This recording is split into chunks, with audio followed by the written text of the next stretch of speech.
Okay, so this exercise is a turn on the forehand from the ground, and this is a really important part of roundness because once your horse kind of understands to like bend and to give to the pressure of the rein, the next part of it is teaching your horse to connect from inside hind leg into the outside rein. So like for example, when we've just been doing the inside rein to inside hind leg exercise like this, like that's the first step.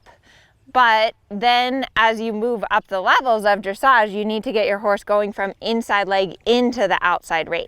So be sure you've really got the inside rein, inside hind leg good with your horse on both sides.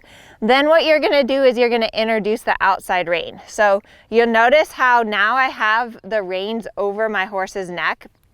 And what I'm gonna do is I'm gonna get a hold of the reins as if I was riding. So exact same hand position as for riding. The first thing I'm gonna do is I'm gonna ask my horse to walk forward into the contact. So I'm gonna give him a little tap and say, walk on, buddy. So I'm asking him to step forward into the contact. Then I'm gonna take steady contact on the outside rein. So it's really important that you have steady contact on the outside rein. With the inside rein, you're gonna supple and give. There.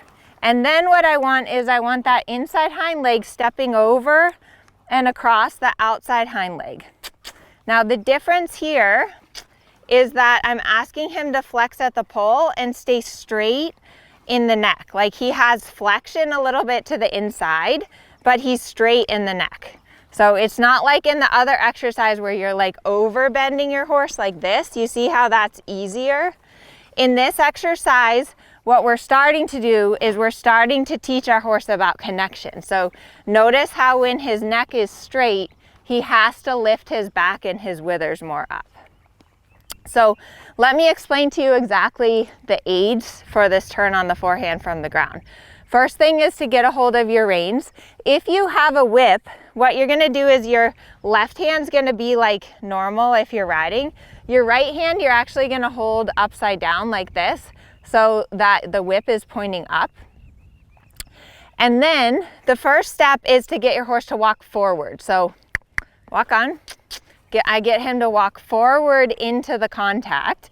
And like while you're just walking forward here, you can take a little pressure and just make sure you can get that soft feel from the ground. Then what I'm gonna do is I'm gonna use my outside rein to half halt the shoulder. So I took a little pressure there to stop the shoulder.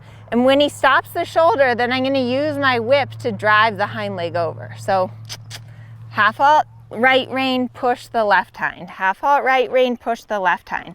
Now with my left rein, what I'm doing is my right rein is steady.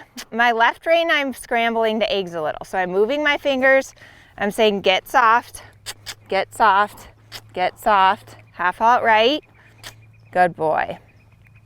So same thing on both sides, like everything you want to do this exercise on both sides. I'm going to get my reins organized. I'm going to get my right hand on the right rein, my left hand on the left rein. I'm going to first ask him to walk forward. Walk on. Good boy. Then I'm going to take that steady contact on the outside rein, flex and give on the right, contact on the left, flex and give on the right. No, there he stepped backwards. So I need to add a little more driving aids. Good boy. Good. So if he gets too stuck, I'm gonna send him a little forward. Now he's a little braced in his neck. You can see this side's a little harder. There. Good boy. It's always important the release. So good boy. If your horse does a few good steps, you release and pet him. You know, this horse knows this exercise. It's not the first time I've done it with him. So that's why I can keep going longer. Now, if your horse, so some of the common mistakes are your horse is backing up. So if your horse starts backing up, it's really important that you get yourself in driving position. So I've got to get here behind the saddle and then send him forward into that contact again. So if your horse starts to back up, like let me demonstrate again, maybe where the camera can see it better. So if your horse is backing up, you've got to get in driving position back here. Use your driving aids to send the horse forward, get the horse going forward, then take contact, and then resume your turn on the forehand. If your horse will not cross the hind leg over, you can a little bit sacrifice the outside rein.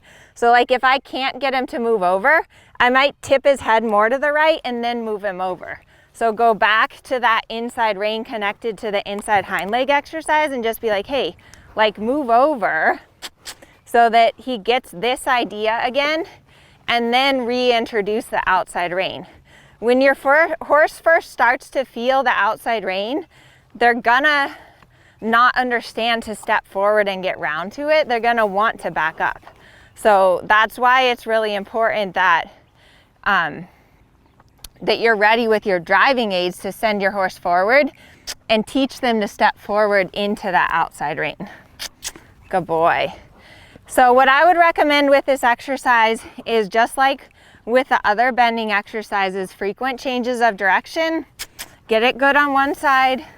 Here he's a little stiff in the jaw, so I'm kind of working him a little rounder. Release, switch to the other side. Get it good on the other side. Good boy. Good boy. Good. Good. Good boy. And this exercise is like, it's super important. It will go a long way to teaching your horse like the throughness and the connection, and also introducing the lateral work to your horse. So be sure to do this from the ground first. And like I said, if you're having problems with this, go back to the simple bending where it's just inside rein getting to the inside hind leg, and then start introducing the outside rein until you can get that same crossover with the inside hind leg, but the neck is straight.